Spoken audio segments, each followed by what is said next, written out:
Shot clock down to 8. Halliburton double team. Shot clock at 4. Nembhard's got to put it up. Step back. His three-pointer. Nembhard knocks the 3 down. Timeout, Knicks. What is up, Pacers Nation? You are listening to the Pacers Post-Up, brought to you by the brothers of basketball, Brad and Ryan. Hicks versus Knicks. The storied matchup has not disappointed. Got plenty of controversy, injuries, officiating, and a pretty historic beatdown on Sunday afternoon. It evens the series up at 2 apiece and sets the stage for a critical Game 5 in Madison Square Garden on Tuesday night. We're diving into all that and more right here on the Pacers Post-Up. All right, Pacers fans, we are back here for yet another episode of the Pacers Post-Up. Ryan and I have been on a bit of a hiatus, if you will, mostly due to my travel schedule for work. Poor excuse, I know, but a lot has happened since last time we checked in. Got the win in the Milwaukee series, which was awesome. We're not going to talk about that too much here unless something comes up kind of in conversation, because we are right in the middle of a phenomenal series, probably the most watched and talked about series going on right now in terms of conference semifinals. It is the Hicks versus Knicks. It has lived up to the billing. It's given us all kinds of storylines that we need to dive into as the series sits here today at 2-2. But with that, we're going to lead in here with what has probably been one of the biggest underlining stories, if you will, in this entire series, and that's been the officiating. Ryan's got a little breakdown here that's going to kind of kick off this conversation. Then we're going to move on from officiating. So, Ryan, I will turn it over to you to lead us off. Yep, so we're not going to talk too much on refs because there's not much fun in that. But I wanted to point out, we obviously submitted the 79 calls after Game 2, and we're really frustrated with the games and how they were being officiated.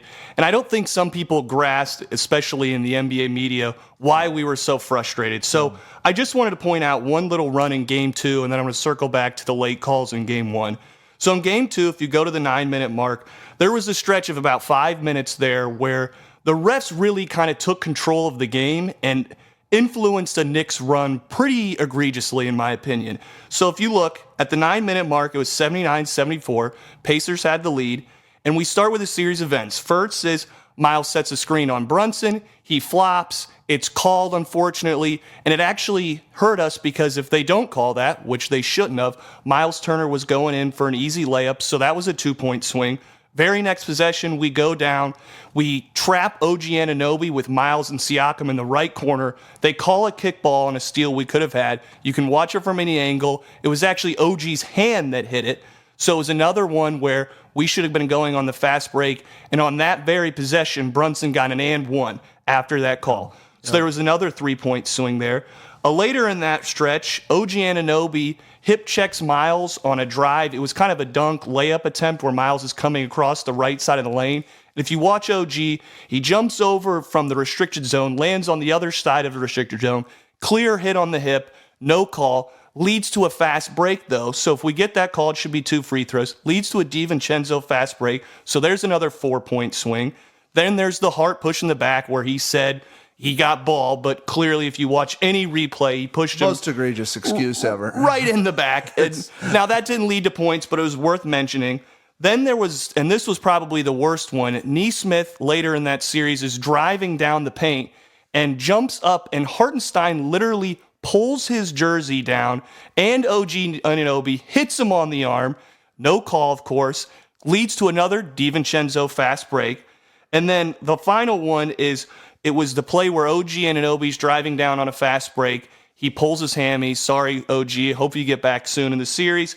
But it leads to a Josh Hart rebound where he clearly jumps over the back of, it was Isaiah Jackson, hits him on the head, pushes him. Isaiah Jackson can't get the rebound because of it. Leads to a DiVincenzo bucket. So that run started at 79-74. It ended up being 88-81 in a 5-minute period. And it was the biggest stretch of that game. It blew the Knicks lead up, changed the whole momentum, led to the game. Now, the truth is in that game, we didn't deserve to win. We didn't play great. But it's one of those things where when the narrative is, oh, why did we send all these clips? If you watch these stretches, there were a ton of bad calls. And that's where I just wanted to say, the only thing I think we really want in this series is, I would say in this statement, we need to reward the players making basketball moves and penalize the foul hunters. Yeah. Because this was game one in a nutshell, especially in the last minute, where you see that play where DiVincenzo sets an illegal screen on NeSmith with about 50 seconds left. NeSmith fights over it as hard as he can, makes a great play. We saw the kick. It would have been a 3-on-1 fast break. We're going to take the lead with about 40 seconds left. They don't call the screen. They do call the kick. And then on the final possession for us, it's the exact opposite with DiVincenzo, where Miles sets what is an illegal screen, but in the last minute, I think everybody unanimously thinks that one needs to go uncalled. And he ends up selling it to a degree where the refs call it should be open for Miles coming back. And that's where I think just it is really frustrating to watch these games, because the Knicks have shot over 20 free throws in every game, one including 30. The Pacers have not. Yeah. They've been in more bonus quarters I looked at than we have.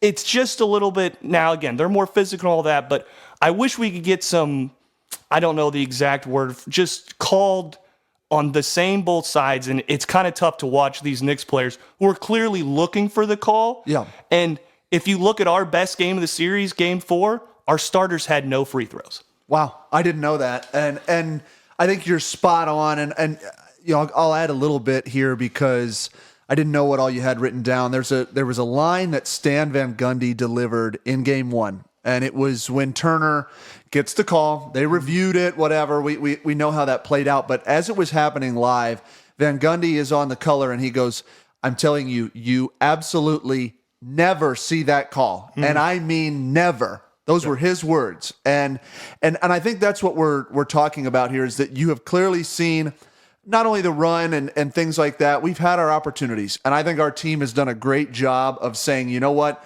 We can't leave it up to chance. We can't leave it up to the refereeing. And thankfully, you know, I think in games 3 and 4, it really hasn't mattered as much. Yep.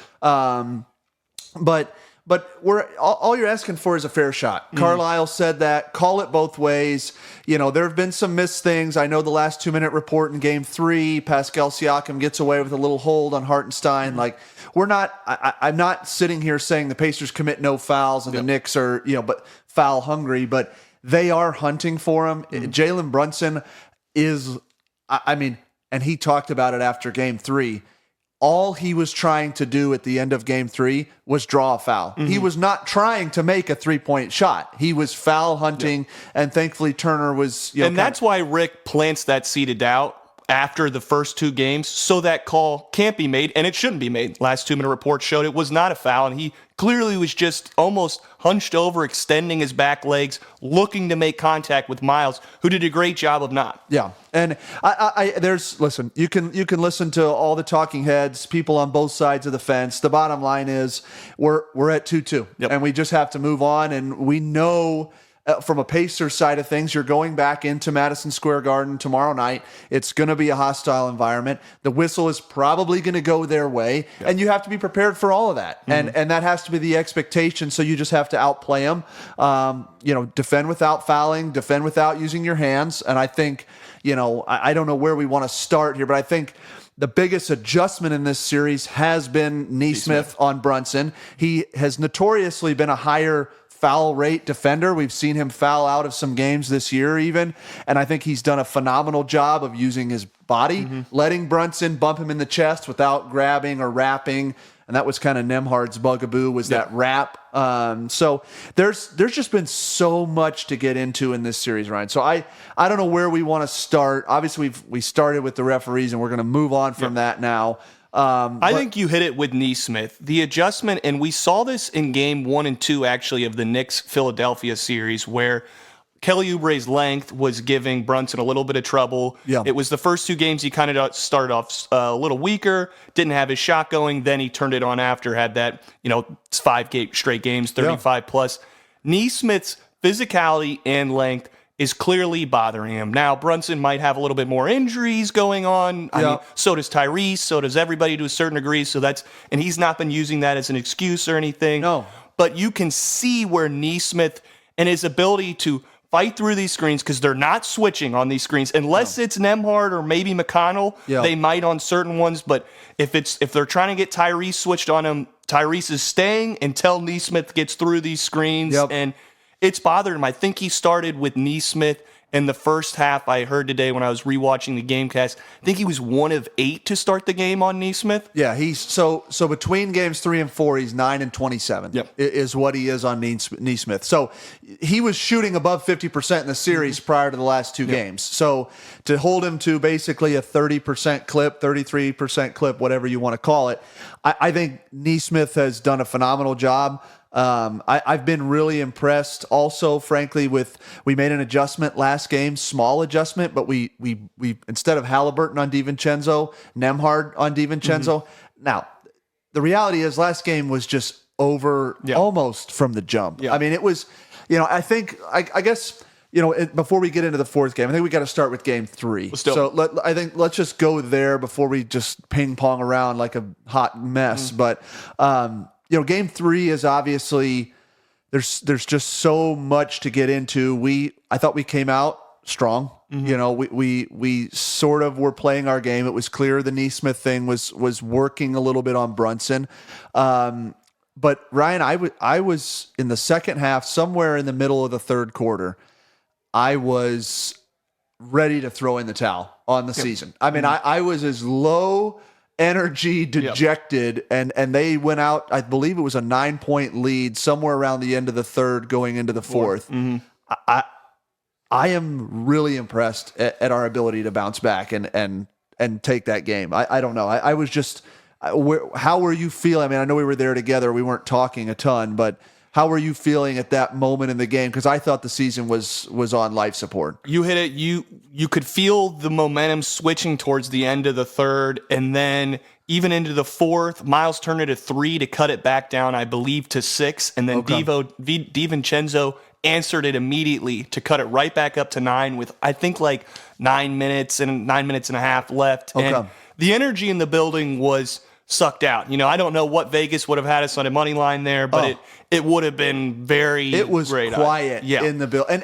And a lot of credit to the fans, because it hadn't been that way all game. It was like, it was as rocking as the first Friday game in round 1. That is. And I thought both of those were clearly, I mean, this past Sunday was kind of a nothing burger after the first quarter, because of how much we got out. But it was impressive. DiVincenzo, I don't even know what to say. Everything he shot. And from where we sit, we're a little bit higher up. You can kind of see the trajectory of the ball. Every time it went out of his hand, I'm like, fuck, it's going in again. And it did. I mean, he has 35 matching Halliburton that night. I thought they had some fun exchanges, if you will. But we talked about this. They were shooting, I think, 65% from 3, almost midway through the fourth still. And the one thing that's gotten them into a little bit of trouble of playing, and this is maybe outside the referees, the biggest talking point now is Thibodeau playing his guys multiple minutes. Hart, I saw this stat. Hart played 48 minutes in back-to-back games, I think in game 2 and game 3. And that was the first time that had been done since like 2010 with Jimmy Butler and Tom Thibodeau. Was it really? Yeah. Wow. So, and we see these Miles, and I don't want to blame injuries on anything, but there's definitely some, correlation with things. But the one thing that finally gave us a little bit of run is, one, we were getting stops, but 2, you could tell their legs on shots. Because I can even remember, we say DiVincenzo couldn't miss. That's where Brunson left it 3 short, and DiVincenzo had a corner 3 from the left corner, and he left it short. And that was it for a while. I think they had somewhere, when I just said when they, at that 9.5 minute mark, they had like 99 or 97 points, and they went on a long stretch without a field goal where we kept just inching up, and we were struggling at times to score 2, but we were going to that Tyrese Siakam duo, letting them each feel it out. And since OG's gone down, they don't really know how they want to go. They've been using Hart on Siakam, and Siakam had some early ones and an and one that really got us back. And then we just kept fighting. And now I think since we've talked about this fourth, I think we have to talk about the late plays by Miles with the chase down block, and then obviously Nembhard's miracle shot. It was, I felt like, a lot of close games, it's like you're sort of on pins and needles in the last couple minutes. I was that way the entire fourth. Yep. It was every possession. It just felt like was monumental. And the play that Ryan references with Miles Turner's block, I'm sure everybody saw it. Tyrese gets into one of his atypical but somewhat typical situations where he's made a jump. Pascal was not paying attention, and he throws it away. Hartenstein gets it and kicks it out to Hart. And it was reminiscent of the Tayshaun Prince block on Reggie Miller all those years ago. Just a classic chase down block. I thought the dumbest post-game comment that I heard from Game 3 was Josh Hart making the claim that it was 100% a goaltend, and he saw it, which I've watched every replay of that play. Yeah. It's bang, bang. So actually, I saw Scott Agnes report, and I don't know how he knows this or who, but with the league office, they have player tracking technology, and apparently they confirmed it was not a goaltend. It was a clean block. Wow. Well, it's one of many dumb things Josh Hart has said over the last couple of weeks. So we'll just let that be. But it was a phenomenal block. Obviously, it leads to the Nembhard transition, kind of somewhat transition layup, which was his first bucket of the game, which is just. I mean, Ryan, I was ready to pull him. We said it. I mean, the only argument, TJ didn't have his best game this day either. He had been, really, that was kind of his one anomaly game in the last 4 he's had. But he was ice cold. There was one possession in the third where he missed 2 bunnies. I mean, basically just outside the restricted zone, and they looked tentative, like he backed off of the mid shot. I said to you in the game, and you kind of agreed, I think, he looked like he was rattled a little bit. And I know everybody says Nembhard doesn't get rattled and whatever, but I mean, to the point where he threw a ball out of bounds on a rebound, trying to just get a typical defensive rebound and throws it at the baseline there on the side where the Pacers bench is at. But for him to get that layup in transition, it was clear you're kind of back in the moment. And then, we get the go-ahead bucket, which I think, correct me if I'm wrong, was it the Pascal and one that puts us up 3? I'd have to look back. It was. So I think it's the Siakam and one, which was tough. I mean, Siakam has 26 points in this game and is really an afterthought. I think he deserves a little credit because people are he hasn't been a focal point, I guess. He had 9 points in the fourth, but most of them until that and one came a little bit earlier. Because there was a stretch in this game where we kept talking where it was basically like 199 or something in that range, and it was like a 1 point game, and we kept saying, we need to get this to a full possession or a 2 possession because in any play, they're going to hit a shot eventually. And so we were running this 2-man game with Tyrese and Siakam, which had been working, but it got a little slow going into the finals. But he did hit that big shot. So he puts us up 3 there and hits the free throw. He was 7-9 from the free throw line, which I don't want to talk about Siakam's free throws. I hope we don't have to ever again in this series, but it's been an issue. And so then Brunson comes right down and knocks down a 3. And it's just like, you just felt like the Knicks couldn't miss. Like you had said, they were 65%. I think they finished the game somewhere in the high 50s, like 59 or something like that, which is not sustainable. But they were on Friday night. And, it's one of those deals where if you listen, there was a lot of talk about this last play. Tyrese is late in the shot clock, and he said he could hear Thibodeau calling for the double, which, frankly, was a really smart move by Thibodeau from the sideline to bring 2 to Halliburton with the shot clock coming down, and we're playing 35 feet from the basket. The best part about it, in my mind, is Nembhard tries to kind of drive as he's getting the ball. He almost looks like he kind of fumbles it. Then he steps back, and he's still fumbling the ball. I mean, he never really had it. He doesn't really gather it, and he's kind of got a push shot in general from his lower, but he shoots this one almost from his chest. He basically just gathers it and puts it up from his chest, and I don't even really remember.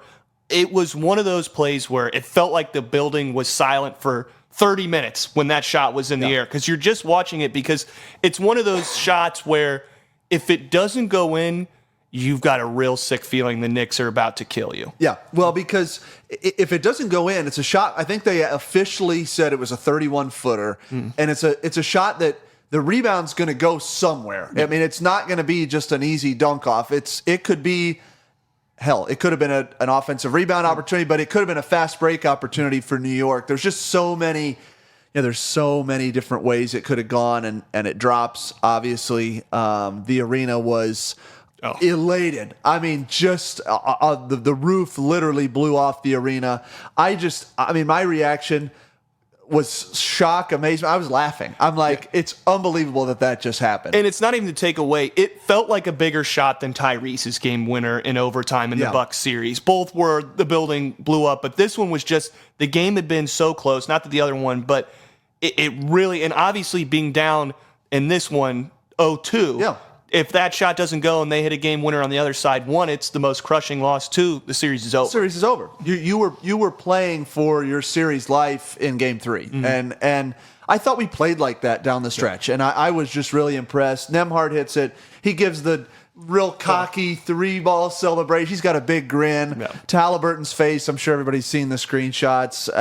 Miles Turner's face. Yeah, and shout out to Miles for embracing it. It's his social media avatar now, in case anybody's wondering. He's got his eyes bulging out of his head. But you just couldn't have asked for more drama in a Pacers-Knicks game. I will give credit. I know there was a lot of talk, and we'll kind of transition to Game 4. There was a lot of talk during Game 4 about the ESPN broadcast and some of the bias towards New York. But I went back and listened to Mike Breen's call of the Nembhard shot.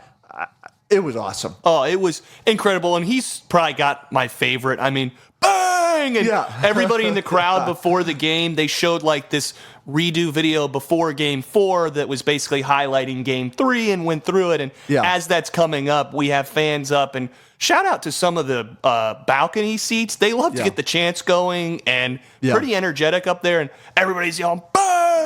From the top. And it reminded me a little bit, one of my favorite calls, and one of my good friends from high school, we always talk about it, was Bogey's big game in the Cavs Game 3 as well, actually, funny enough. I didn't even think about it, where he had a corner shot that basically isolated the game, and Green did his usual call, but this one definitely topped it. It's going to go down. If we pull out this series, it's going to be one of the calls that's replayed over and over each Pacers postseason, that Turner block, the Nembhard 3, and our ability to really change the course of the series. And I think what you saw from Friday going into Sunday was our pace, our effort, our energy in a series that going into Sunday we're down 1-2, could have very easily been anywhere from 2-1, 3-0. We had really close games in Madison Square, obviously a super close game on Friday night.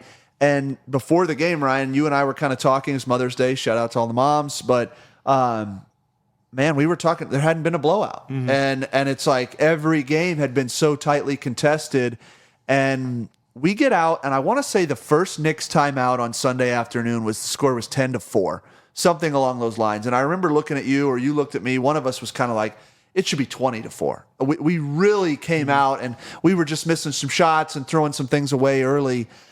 I guess I have to ask you, what are we seeing? Is it all the minutes catching up? Is it the injuries? Is it just we came out and we were shooting the lights out and playing our game? I mean, I know it's probably a combination of all these, but I guess how do you assess Sunday in the bigger picture of because obviously we're up by 43 at one point, so it's an ass beating. But where did you think we got our edge on Sunday afternoon?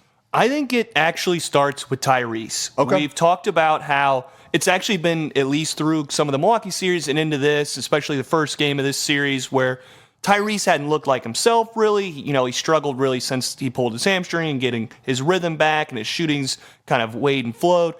But he started very aggressive. He's getting to the rim, but sometimes it does come to hitting shots. I think he had 3 threes in that first quarter of Game 4 and had a big one that led to a timeout. And setting that tone eases their nerves, gets the crowd going immediately. So I think it was a big credit to him. He has now been, if you take the last 3 games, he's probably been the best player in this series now, which is the reason we've been able to tie it up. So a lot of credit to him, and it's one of those things we've argued we need more shots. We need more shots. Stop deferring. And his assist numbers have dropped, but his scoring, I think, over the last 3 is at like 29.5 points per game or something close to that. So he's been looking for a shot, and that's why we're winning games. I love that answer. It's not where my head was at, obviously, with the lead in, but I think you're spot on because I had almost forgotten, and it's worth mentioning.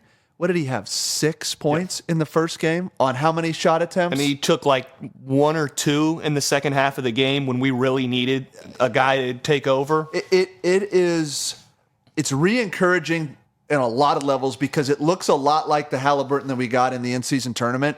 He is being much more aggressive. He's getting to the rim again, which we've talked about it on a number of times on this podcast. The Detroit game is one that sticks out that we've talked about when he was really slumping with his outside shooting and needing to go to the basket.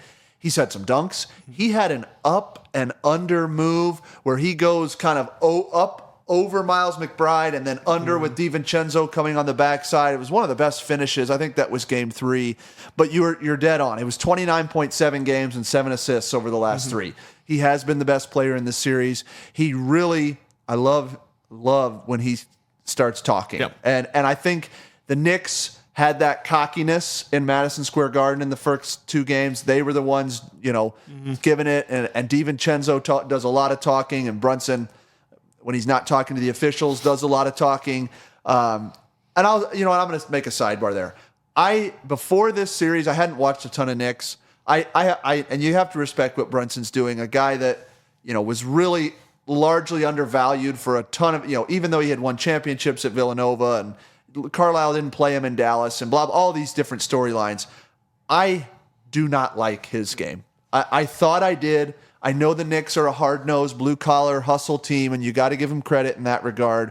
Josh Hart, phenomenal attacking the glass. But Brunson literally hunts for a foul every time down the floor. Frankly, on both ends. Yep. He's looking for flops. He's said all the right things. I can't knock him. After the game, he's like, forget about injuries. We're not making excuses. I don't think he's a bad dude, but his style of play drives me nuts. Yeah, he... Not to just compare lefties, he is kind of becoming, to me, the new James Harden of the league, where a lot of his game is predicated on getting that whistle that you just hinted at, where he's complaining about certain contact, but he's looking for the contact. It's shot fakes where he's trying to get a guy up in the air and then go into them, which if they, go across him, he shouldn't be able to do, but they still call that for some reason. Yeah. And it is really frustrating, and we saw it in game 3. At the end of the first quarter, the TV timeouts are extended. I think they're about 3 minutes and 30 seconds now per TV timeout. At the end of the first quarter, he is out there talking to the refs for 2.5 minutes of it, the whole time, if not more of it. And then after the game where he didn't get the call he wanted on his BS 3-point attempt, where he's just trying to draw a foul, he was standing in the middle of the pacemates doing their routine at the end of the game, talking to the refs still. And I don't want to say everybody talks. Luke is probably the worst in the league at this, where they're always talking, but it is frustrating when you watch guys like that. And then I want to say, because on the flip side, we don't have anybody. I'm not saying we don't have anybody that talks, but we don't have anybody who is game is predicated on getting that call. No. Tyrese, between the last 2 games, has 1 free throw attempt. Yeah. Which is that's a whole nother conversation, because he's getting it's like the Josh Hart push in the back. He's getting fouled. They haven't called it. Whatever. We're going to move off of that. But his game is predicated. That's the word that I think. And not to say that he doesn't hit big shots or whatever, but look no further than game 3. When the game is on the line and you need 3 points, he doesn't shoot a regular shot. He is looking to get to the line. And I guess that's the part that's most frustrating. And what you alluded to in your opening kind of monologue is reward basketball plays. And that's, as a fan of the game, I just think that's why I am frustrated with him. Now, he's going to come out and he's going to be hunting it. And I expect him, as we look forward in this series, I expect the Knicks to bounce back in a major way in Game 5. Yep. And this Pacers team said all the right things yesterday in terms of flush this one away. Flush it. It was great. We know we're going back into hostile territory. The Knicks crowd is going to be insane just as much as we feel now. And when you get in these series, you start to, especially, we're in the building, we're watching these guys. I'm frustrated with DiVincenzo, Brunson, Hart, the Villanova trio. They're feeling the same way about NeSmith, McConnell. Yeah, sure. They're pissed about the physicality, which I rewatch these games and, man, it feels really clean on most of these. You have to be able to let, it's playoff basketball. These guys are going to bump, and Brunson's doing it just as much, but they're going to come out. they're going to be fired up. The crowd, I promise you, hates all of our guys now. For sure. In a good way. Again, jump on Twitter. You'll see that confirmed. There was something poverty Pacers. I don't know if you saw that, calling us a poverty franchise because whatever, we're small market, we don't have any money, or we don't spend money, and we don't have any championships, which the Knicks don't either, by the way. And it just, whatever. There's been a lot, and then we can't not the injury piece. Listen, I get it that we have had no Giannis. Julius Randle's been out. OG gets hurt. Bogdanovich is hurt. Mitchell Robinson, listen, to be fair, we don't have Matherin. Is he as good as some of those guys? I don't know, but he was he's our leading scorer off the bench for the most of the season. Every team is dealing with it. Boston has people out. Jared Allen with the Cavs. Porzingis with the Celtics. I'm trying to think about who else. There's a couple others that, Milwaukee had Giannis out. Every team you look at, I guess my point is, there's a little bit of luck that's involved in any playoff run. The Raptors championship is a great example of this, where they made a run and nobody looks back. I mean, I guess now I'm looking back and saying that. Yeah, but it's not what you think of when you think of Kawhi Leonard. That's just how it goes in this league. Yeah. And so I just listen, you play who's on the floor, and there's something to be said with Thibodeau with this. He's got a history of overplaying his guys to a certain degree. And again, there's not one to be said because Mitchell Robinson had somebody land on his foot. Bojan had his. Randall's been out for a while. But it is what it is. And when you're playing your guys 48 minutes a night, 46 minutes a night, it's taxing on them. And so to even go a little bit away for that, because it is tough. And Knicks Twitter hates us because we're like, oh, you're beating us with nobody. It's like, what are we supposed to do? Lose these games? Yeah. Well, by the way, we beat you. Oh, yeah. Pretty bad. Well, and their legs are dead. This is our advantage, especially if there's one to steal, it would be this game, because if you look at the schedule, we play Tuesday night this week, which will be 1 day rest, and then there's that first time in this series where there's going to be 2 days. Now, how much does that really change? I'm not going to sit here on a couch and tell you I know the difference between a 2-day rest and a 1 day rest in a playoff series, but their legs are tired. We are way deeper than them right now, and using that to our advantage. You can see that with TJ having a great series. Obi's having a great series. Jackson is making hustle plays. He's getting rebounds over Hartenstein, which is his MO.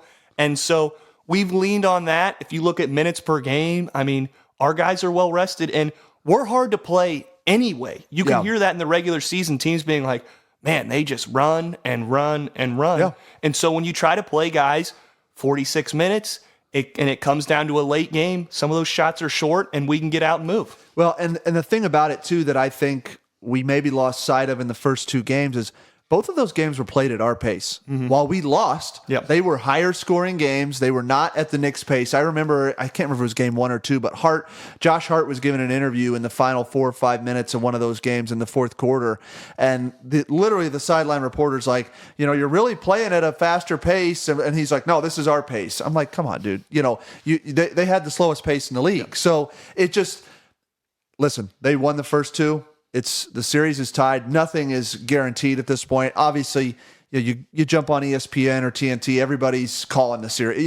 They're calling it their way. Pacers in this, Knicks in this. Game 5 is the biggest game of the year. We've had a lot of those. I saw a stat today, something like 85% of teams that win that in a 2-2 series that win Game 5 go on to win the series. You're going to have to win one in Madison Square Garden. I'd rather win it in Game 5 than Game 7. That's my thought right now. You get it, you secure your own destiny if you can get this done. It's going to be hostile. I expect, while we've talked about Water finding its level with their shot making in this series, it's going to be better than Game 4. Brunson's going to get some calls here or there. I think, the NeSmith experiment is working. I think you stick with that. And then, you got to limit the others. And hopefully you don't have Alex Burks or some, McBride or one of these other guys have a heroic effort. I don't anticipate that, but you just never know. So I guess, Ryan, what are you looking at going into Game 5? Anything else you want to add right now? Just need to get off to a really good start. I think that's a key in this series for us, especially in Madison Square Garden. They're going to hit us, so we need to be able to try in that first quarter to hang with them and then get that with our bench unit, start to make our run. But it's going to be wild. I did the one thing you should never do and started dreaming of the Eastern Conference Finals today and picturing the matchup with the Celtics. So that almost felt like I do myself, but yeah, it's hard. It's hard not to get ahead of yourself. I mean, obviously, at this point in the season, 2-2 in the second round of the playoffs, I think in terms of expectations, I think we've won a first. It was get the 6th seed, get into the playoffs. Then we get Siakam. It's like, okay, maybe we can win a first round series. Okay, now we're right in the throw of it. Yeah. And you're not. The reality is, as much as I want to say you're playing with house money, you're not, because we have a great team, and I truly think we can wear this Knicks squad down. I think we have a golden opportunity to maybe surprise some people and get in the Eastern Conference Finals, but it all starts tomorrow night. And I hope that everybody on that team isn't doing what we're doing here and daydreaming about the future, because they've got a tough task ahead. And we'll see where things are at. If we do get the W, we'll have an opportunity to close on Friday night. That's going to be a either 6 or 8:30 tip. It all depends on the Cavs-Celtics series, so we'll be paying attention to that for sure. And certainly, hopefully we can get a win tomorrow night in Madison Square. Everybody will be tuning in. 8:00 TNT coverage. I don't know who's on the call. I hope it's Stan Van Gundy again. I really like him. I did not watch the game. Obviously, we were there yesterday, but a lot of that ESPN coverage was heavily criticized. Yeah. And I'm not surprised. Everybody's on the Knicks, so that's just, it makes it even that much more exciting when we get a W. But we'll check in with you guys here after Game 5. Hopefully, we're talking about a Pacers win, and we'll see where we're at from there.